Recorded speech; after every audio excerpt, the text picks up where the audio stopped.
সরকারের মালিকানাধীন যে সমস্ত প্রতিষ্ঠান আছে, মিল ফ্যাক্টরি আছে, যেগুলি এফিশিয়েন্টলি চালানোর স্বার্থে বা লোকসানি প্রতিষ্ঠানকে লাভজনক প্রতিষ্ঠানে রূপান্তরের স্বার্থে, অথবা যেগুলি বন্ধ আছে সেখানে নতুনভাবে বিনিয়োগ আকর্ষণ এবং কর্মসংস্থান সৃষ্টির লক্ষ্যে এই রাষ্ট্রীয় সম্পদ, এই প্রতিষ্ঠানগুলিকে, এই মিল ফ্যাক্টরিগুলিকে আমরা নতুনভাবে রিভাইটালাইজ করতে চাই, পুনর্জীবিত করতে চাই।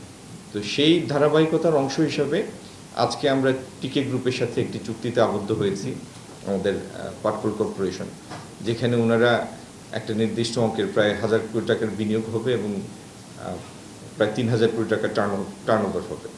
এবং টিকের ব্যবস্থাপনা পরিচালক যেটা বললেন যে আমাদের ফুড সিকিউরিটির এটা একটা ক্রিটিক্যাল পার্ট, কারণ সয়াবিন তেল খুবই সেন্সিটিভ একটা পণ্য। তো সিড নিয়ে আসবেন, ওনারা ক্রাশ করবেন, সেটার বাই প্রোডাক্ট হিসাবে আমরা সয়াবিন তেল পাবো।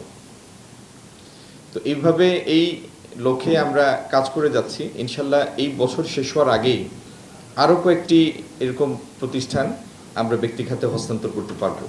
আর একইভাবে শিল্প মন্ত্রণালয়ের অধীনে বেশ বড় বড় কতগুলি প্রকল্প আছে। গতকালও আমরা একটি সভায় বসেছিলাম। আমরা পূর্ণ উদ্যম নিয়ে ইনশাল্লাহ কাজ করছি। আপনারা দোয়া করবেন যেন এই রাষ্ট্রীয় সম্পদ, যেগুলি অলস থাকলে তো আর সম্পদ থাকে না, সেটা লায়াবিলিটি হয়ে যায়। এই লায়াবিলিটিগুলিকে যাতে দ্রুত আমরা সম্পদে রূপান্তরিত করতে পারি, সেজন্য দেশবাসীর দোয়া চাই।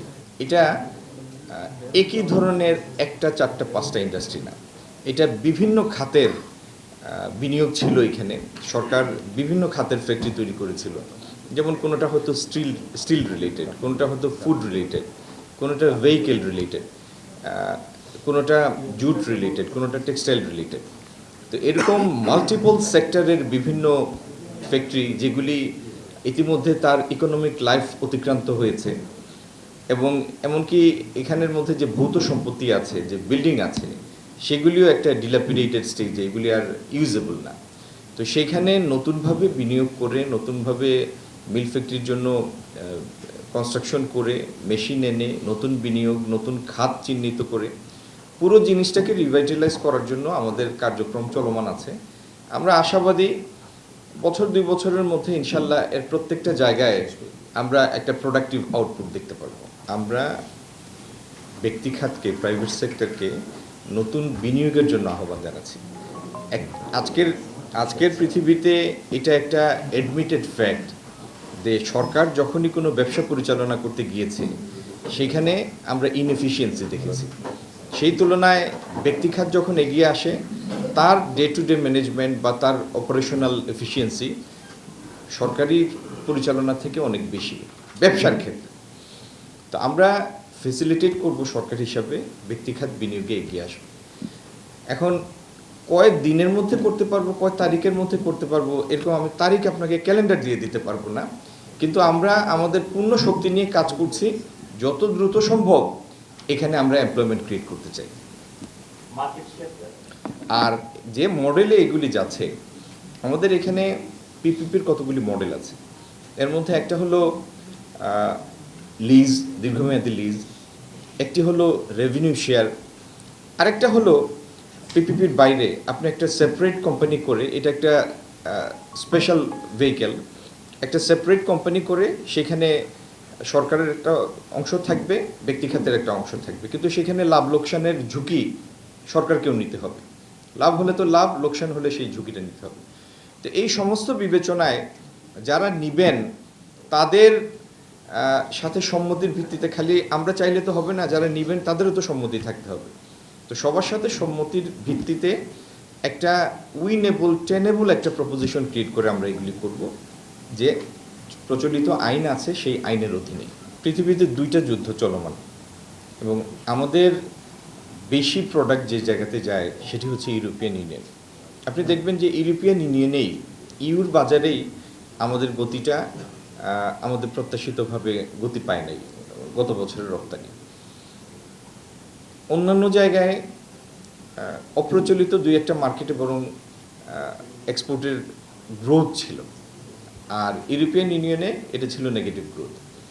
তো যুদ্ধ থেমে গেলে স্বাভাবিকভাবে এই সমস্ত দেশে ট্যুরিজম আবার যখন তার স্বাভাবিক গতিতে রিভাইভ করবে, সামারের সেল বৃদ্ধি পাবে, বা এখনও যারা ধরেন দুইটা যুদ্ধ এবং এটার কারণে আমেরিকান টেরিফের হঠাৎ মানে প্রচলিত বিধি ব্যবস্থার বিরুদ্ধে গিয়ে হঠাৎ করে একটা ভিন্ন ট্যাক্সেশনের সিদ্ধান্তের কারণে এই বৈশ্বিক অর্থনীতিতে তো একটা মৃদু একটা মন্দাভাব আছে, বিশেষত ওইসব দেশে। তো যেই কারণে কনজিউমার স্পেন্ডিংটা প্রত্যাশিত মাত্রার কনজিউমার স্পেন্ডিং হচ্ছে না। প্রত্যেকটা জায়গায় দেখবেন আপনি কনজিউমার স্পেন্ডিংয়ের প্রত্যাশিত প্রবৃত্তি নাই।